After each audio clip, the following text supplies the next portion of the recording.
तो दोस्तों, आज ये बात जो बताने जा रहा हूँ वो जेल के विषय में है कि जेल में किस तरह से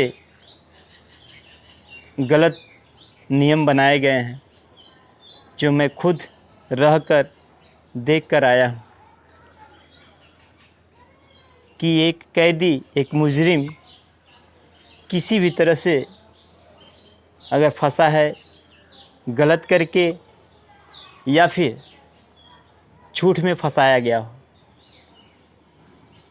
वो फंस गया, चलो ठीक है, कोई बात नहीं, लेकिन वह मुजरिम वहाँ कैदी बन के जा रहा है तो सबसे पहले उस कैदी के पूरे कपड़े को निकलवा के देखा जा रहा है कि हाँ क्या क्या है। चलो ठीक है, वो सामान निकाल दीजिए जो गैर कानूनी है, लेकिन जो पैसा या फिर सामान अगर आप निकाल के रख लिए तो उसकी जिम्मेदारी भी समझिए, क्योंकि वो सामान चोरी का नहीं है, ये बात उनको जानकारी है, लेकिन पैसा जो भी निकल जाता है या फिर जो भी सामान रख लिया जाता है उसे जाते समय रिहाई के वक्त उसको वापस नहीं किया जाता। पहला समस्या। अब वह कैदी अंदर गया जेल में, अंदर जाने के बाद उसके पास पैसा जो था गेट पे मिल गया, ले लिया गया। अब अंदर जाने के बाद उसके पास पैसा नहीं रहेगा तो कोई भी सामान अगर बिकेगा तो वो कैसे खरीद के खाएगा। लेकिन फिर जब वो जेल में चला जाता है, किसी भी तरह से उसके पास पैसा अगर चोरी से चाहे जैसे भी बचा के अगर अंदर पहुंच गया उसके पास, तो उसमें सामान बिक रहा है, वो भी दूने दाम पे। गुटखा, सुरती, जो भी नशा है, या फिर चाय, पकौड़ा, समोसा, ऐसी बहुत सी चीज़ें हैं जो बिक रही हैं। अंदर कैंटीन बना हुआ है, तो जाहिर सी बात है कि अगर वो सामान बिक रहा है तो बिना पैसे के तो वो आदमी ले नहीं पाएगा, वो भी दूने दाम पर, और वो भी पैसा गेट पे निकाल लिया जा रहा है। ये होगी दूसरी समस्या। अब ये दूसरी समस्या है खाने वाली। तो जो खाना मिलता है तो उस खाने के विषय में जितने भी कैदी हैं बाहर निकले होंगे तो बताएंगे। अगर आप संपर्क में हैं किसी कैदी के तो उससे पूछिएगा, वो बताएगा। हाँ, ये है कि मैं देवरिया जेल की बात कर रहा हूँ, जो उत्तर प्रदेश में ही पड़ता है। तो उस जेल की हालत ये है जो मैं बताया। तो ये जो दूसरी समस्या है खाने वाली, तो जो उसमें खाना मिलता है सरकार के तरफ से, सरकारी, वो है रोटी, दाल, सब्जी। रोटी की हालत जो है ज़्यादा कुछ नहीं, लेकिन फिर भी चलिए ठीक है। लेकिन उसके साथ जो दाल है तो उस दाल में पानी का हिस्सा ज़्यादा होता है, और साथ में जो सब्ज़ी रहती है, तो अभी तक तो हम 3 ही सब्ज़ी पाए। जो हमारी जानकारी है सिर्फ वही बता रहा हूँ। एक साग, जिसको भाजी भी कहते हैं और भी बहुत कुछ कहा जाता है, साग और कोहड़ा सीताफल क्या कहते हैं उसको, जो भी समझे। और तीसरा है घिया, इधर घेवड़ा भी बोलते हैं। तो ये 3 सब्जियां मिलती हैं। हालांकि साग तो ठीक, लेकिन घेवड़ा और जो कद्दू होता है, कोहड़ा, ये सब पानी में तैरते हैं भी। तो जो खाने की हालत है उसमें भी थोड़ा भी तीखापन नहीं रहेगा, थोड़ा भी नमक की मात्रा भी नहीं रहती है। लोग नमक मांग मांग के खाते हैं। तो ये जो भी सब्जियां सरकार के तरफ से मिल रही है उसमें, तो वो इतनी सादी है कि मजबूरन अगर आदमी के पास पैसा होता है किसी भी तरह से, तो उसे ख़रीद के खाना पड़ता है। क्योंकि उसमें जेल में अंदर वो सामान बिक रहा है, सब्जी, समोसा, पकौड़ा इत्यादि बहुत कुछ है। तो आदमी क्या उस सरकारी खाने से पेट नहीं अच्छी तरह से भर पाता, इसलिए वो किसी न किसी प्रकार से खाने में स्वाद आने के लिए या फिर अलग से सब्ज़ी मंगाता है, या फिर इसमें जो भी घर से मंगवा लेता है, अचार, नमक, मिर्चा, प्याज, ये सब कुछ घर से मंगा के बेचारे खाते हैं उसको स्वादिष्ट बना के। ये उनकी स्थिति मान लीजिए जिनके पास पैसा नहीं है। तो ये बताए कि जो तीसरा समस्या है वो दूसरे समस्या की जड़ बता रहे हैं, किसी की वजह से उनको खाना पड़ता है वो चीज़। अब देखिए अंदर, ये तो हो गया अंदर जाने के बाद की समस्या। अब जिसके घर से कोई मुलाकात करने के लिए आया है उस जेल में, तो उस जेल में भेंट करने के लिए जो भी जाते हैं तो अपना जो भी सामान होता है लेके जाते हैं। हालांकि सामान ले जाने वालों के लिए भी बहुत बहुत प्रक्रिया है, वो लोग बताएंगे जिनके साथ जो भी हुआ है। और जो हमें जानकारी वो बता रहे हैं कि मुलाकात करके अंदर जब कैदी अपने वापस आते हैं तो जो भी सामान घर वाले दिए रहते हैं, हालांकि वो सामान चेक किया हुआ रहता है गेट पे, लेकिन वो अंदर आने के बाद जब वो कैदी अपने सामान को अपने बैरिक में लाता है जहाँ पे वो रहता है, तो वहाँ तक आते आते 4 गेट उनको होके जाना पड़ता है। तो उस 4 गेट पे फिर चेक इन होती है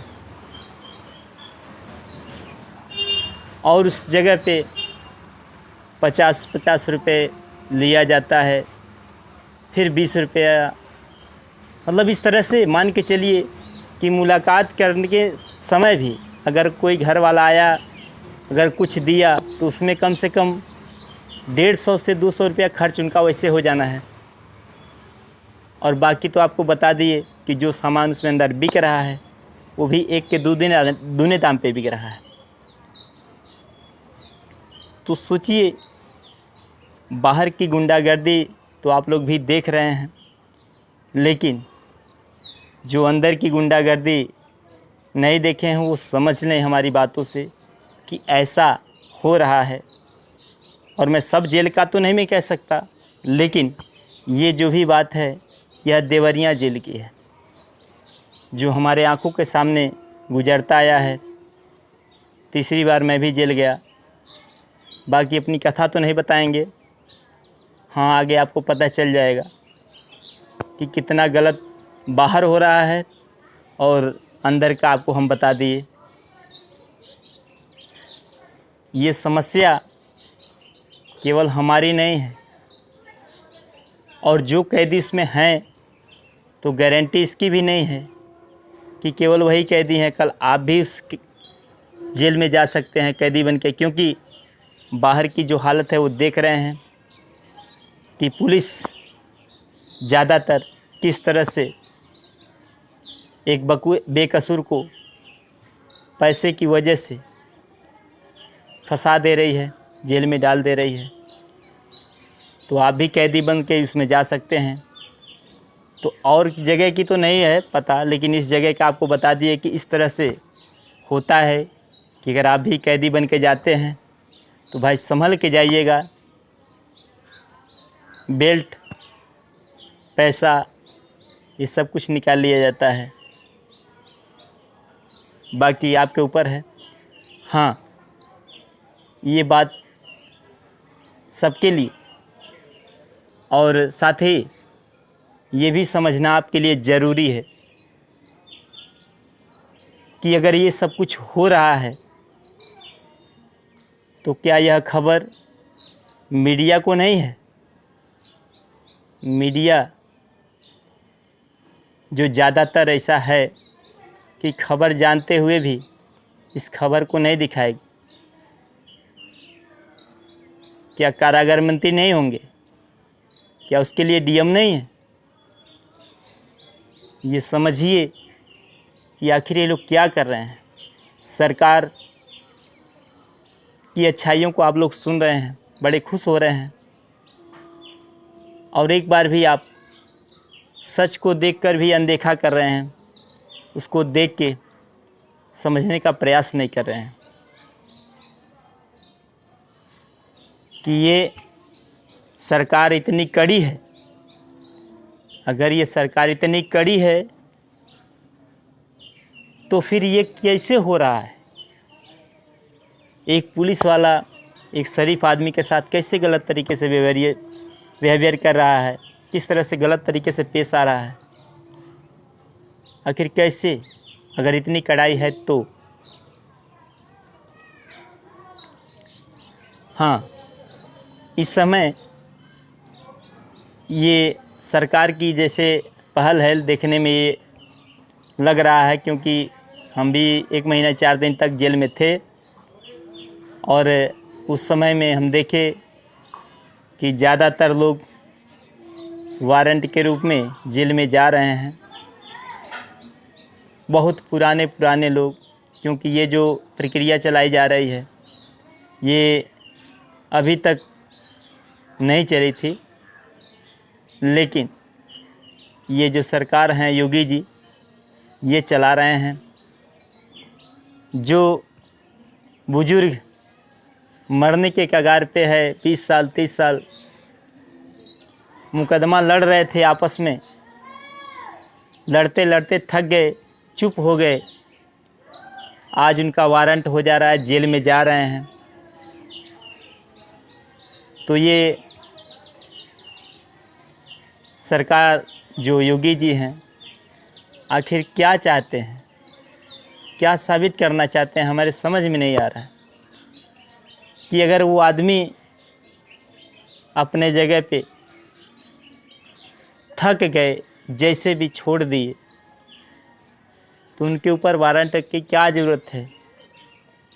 उससे उस गरीब को क्या फ़ायदा है, उस इंसान को क्या फ़ायदा है?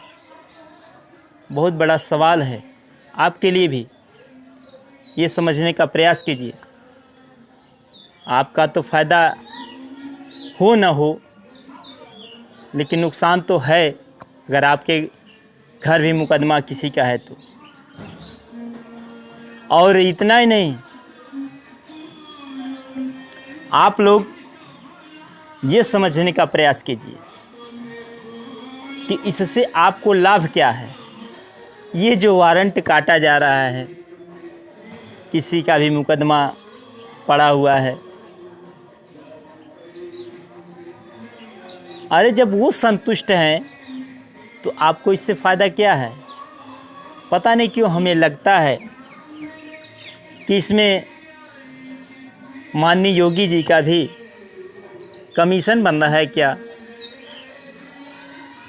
ये अपना समझ बता रहे हैं। चाहे जो भी हो, ये जो भी योगी जी सरकार चला रहे हैं, तो ये कहीं न कहीं सोचने पर मजबूर होना पड़ रहा है कि आखिर ऐसा क्यों किया जा रहा है। उससे उस गरीब आदमी को, उस इंसान को क्या लाभ है? हाँ, लाभ है वकील भाइयों का, लाभ है सिपाहियों का, कि उसी को डर धरा के उनसे गलत तरीके से ज़्यादा पैसा ऐंठा जा रहा है, लेकिन नुकसान तो उस गरीब का है, उस इंसान को है। योगी जी को भी जो सरकार चला रहे हैं उनको सोचना चाहिए कि यही जनता मिलके आपको सरकार बनाई है, तो फिर आप ऐसा क्यों कर रहे हैं, क्या साबित करना चाहते हैं। बहुत गुंडे आप पकड़ रहे हैं, यही गुंडे हैं। तो ये समस्या केवल हमारी नहीं है, आपकी भी है। तो ये एक बार आप समझिए, क्योंकि जब तक आप समझेंगे नहीं तब तक आप भी किसी गड्ढे में गिर जाएंगे। बातें बहुत कुछ है, लेकिन जो जेल की बात आपको बताए हैं तो इसके बारे में आपके लिए जानना ज़रूरी है कि ये सब कुछ हो रहा है देवरिया जेल में। बाकी जेल की हम बात नहीं कर सकते कि कहाँ पर क्या हो रहा है, लेकिन देवरिया जेल में जो स्थिति है वो आपको बता दिए। अभी 5 जुलाई को इसी 2022 में आया हूँ जेल से, तो ताज़ा स्थिति है। हम नहीं डरते, हम नहीं डरेंगे, मर जाएंगे, लेकिन ये कार्य नहीं कर सकते। डर जो बिना गलती के ही ये कैंसर, ये बीमारी मैं नहीं पाल सकता। आपको पालना है पालिए, हमें कोई दिक्कत नहीं, लेकिन मैं नहीं पाल सकता। हाँ, ये है कि आप लोगों के लिए ये चैनल बनाया हूँ सिर्फ इसलिए कि आपके सच की आवाज़ को इस चैनल के माध्यम से मैं जनता के बीच में ला सकूं, दिखा सकूं, और आपकी शिकायत, आपकी परेशानी जनता जाने। क्योंकि सबसे बड़ा जज अगर कोई है तो जनता है।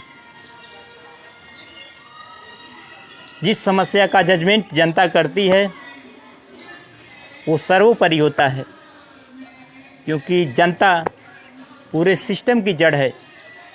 ये समझना आपके लिए ज़रूरी है। यह पेंटर नौरंग सिंह, मैं उन नेताओं में से नहीं हूँ जो मंच पे चढ़ के अच्छी अच्छी बातें तो बोल देते हैं, लेकिन सामने उसका एक हिस्सा भी करके नहीं दिखाते। मैं आज भी फिर लास्ट में यह बात बोल रहा हूँ कि पुलिस की गुंडागर्दी के खिलाफ मैं आवाज़ उठाता रहा हूँ, उठाता रहूँगा। और इसी मुद्दे पर चुनाव, जिला पंचायत लड़ा था, विधायक का चुनाव लड़ने जा रहा था हाटा से। डीएम महोदय यशराज लिंगम ने हमारे ऊपर गुंडा एक्ट लगा दिया, जिला बदर कर दिया, और जब पर्चा दाखिल करने के लिए गया तो वो उठा के फिर जेल में डलवा दिए। फिर आने के बाद लोकसभा की तैयारी कर रहा हूँ। अपने कुशीनगर से लोकसभा चुनाव की तैयारी हमारी जारी है। कोशिश कीजिए जितना ज़्यादा हो सके इस वीडियो को शेयर कीजिए और हमारे चैनल को सब्सक्राइब कीजिए। ये चैनल आपका ही चैनल है, PNS आवाज़, जनता की आवाज़, सच की आवाज़। इसी के साथ जय हिंद दोस्तों।